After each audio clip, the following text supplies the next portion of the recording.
The Chronicles Code, a kingdom's rise and fall. The four swords were drawn, and kings were crowned. A sacred scribe dipped his pen into ancient ink. His purpose, to rewrite Israel's true history, not as men remembered it, but as heaven saw it. This was not just history, it was divine memory. 1 Bloodlines of Destiny. 1 Chronicles 1-9. The curtain rises in silence. The story begins not with a hero, but with genealogies. 10 long chapters of names, but each name is a key, unlocking the chain of God's promises, from Adam to Abraham, from Jacob to David. Hidden in the names are lost tribes, forgotten warriors, exiles waiting for redemption, the line of the Messiah quietly preserved. It's not just who begat who, it's who God remembered. 2. The rise of the king. A throne that almost wasn't. Saul was the people's choice, but not God's plan. His jealousy, fear, and disobedience cost him the crown. Enter David, shepherd, psalmist, giant slayer.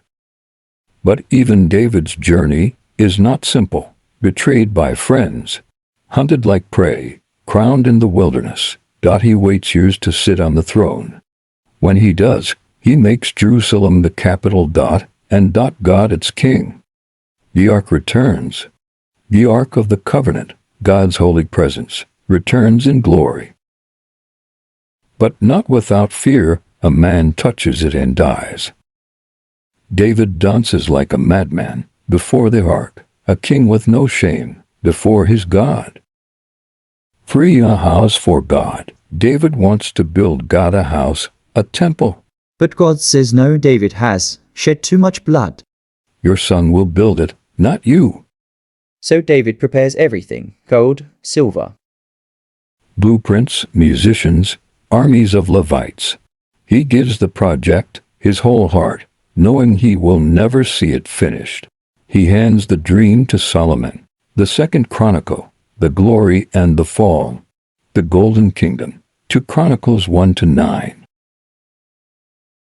Solomon, son of David, rises to power.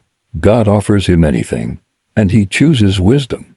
God replies, because you asked for wisdom. Will also give you riches and honor, like no king before or after you.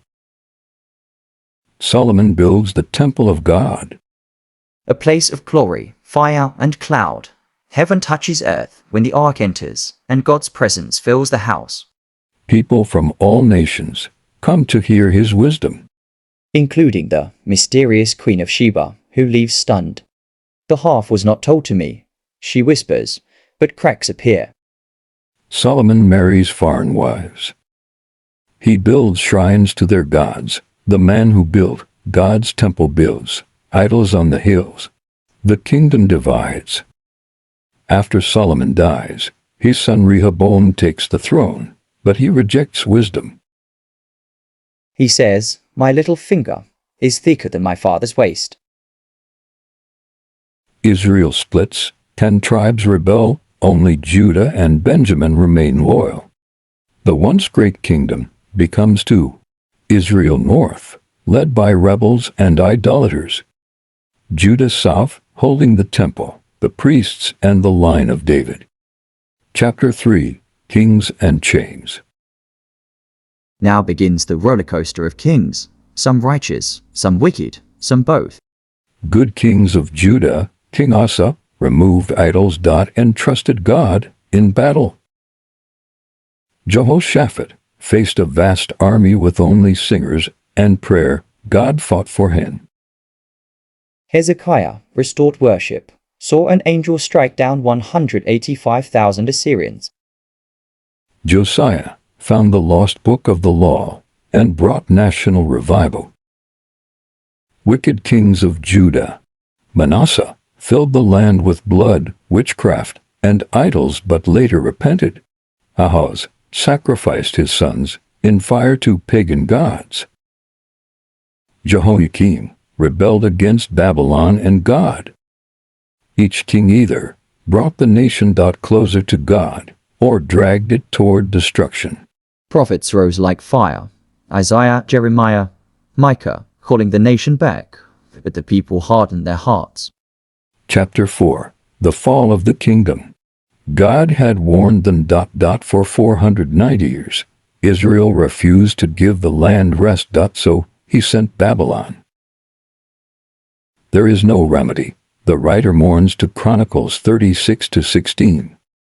The temple was burned, the palace destroyed, the walls of Jerusalem crumbled. The last king, Zedekiah, had his eyes gouged out after watching his sons killed. The people were dragged to exile in Babylon. The kingdom of Judah gone. But the story doesn't end in ruin. At the very end of 2 Chronicles, a pagan king, Cyrus of Persia, makes a shocking decree. The Lord, the God of heaven, has given me all the kingdoms of the earth. He has appointed me to build him a house in Jerusalem. Let the people go home. 2 Chronicles 36-23. Exile ends, the temple will rise again, the line of David remains alive, and the Messiah is still coming.